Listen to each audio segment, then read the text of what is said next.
Doon sa isang video ko tungkol sa rabies, may tanong si Hearty Jean, Sir or Ma'am Hearty Jean sa comment section. Sabi niya, what about tetanus?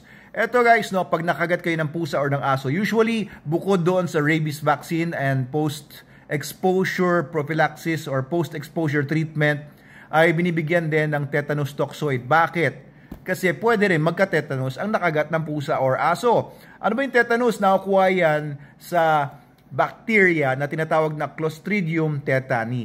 Ngayon, yung bacteria na to ay nagpo-produce ng isang toxin na nagkukos yan ng iba't ibang reaction sa katawan ng tao na nakagat or na epektuhan nito.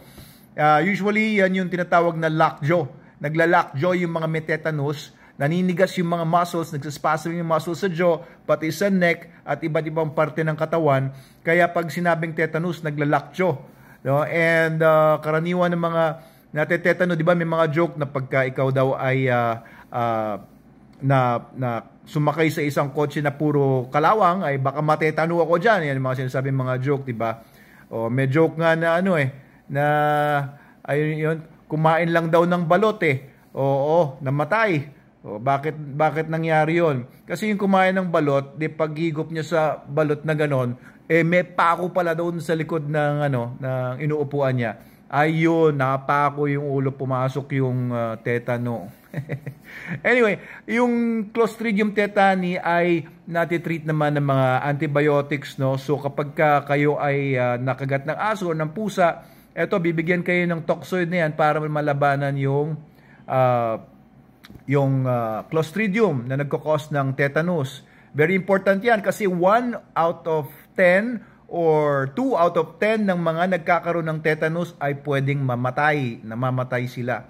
So, kailangan maagapan din po yan. Ang incubation period ng tetanus ay nasa mga average ng 8 days.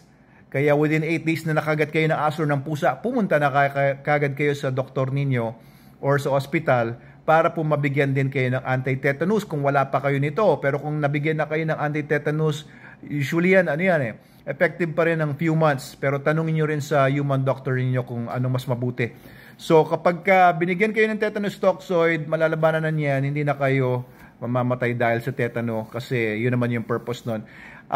Minsan tumatagal lang ng 1 day yung effect ng tetanus. Pwedeng nakagit ka ng aso ngayon or ng pusa, within 1 day lang ay mag-experience na kayo ng signs ng natetetano na kayo. Pwede rin itong tumagal ng years, pero usually nasa mga within 14 days ay may epekto na kung kayo ay nakakuha ng Clostridium tetani doon sa dog bite or sa cat bite.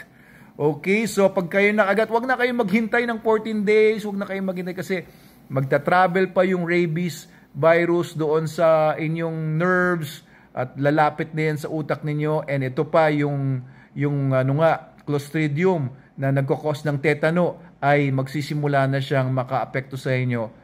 And baka it's too late na kung hintayin nyo pa na mag-clear yung asong nakagat sa inyo in 14 days.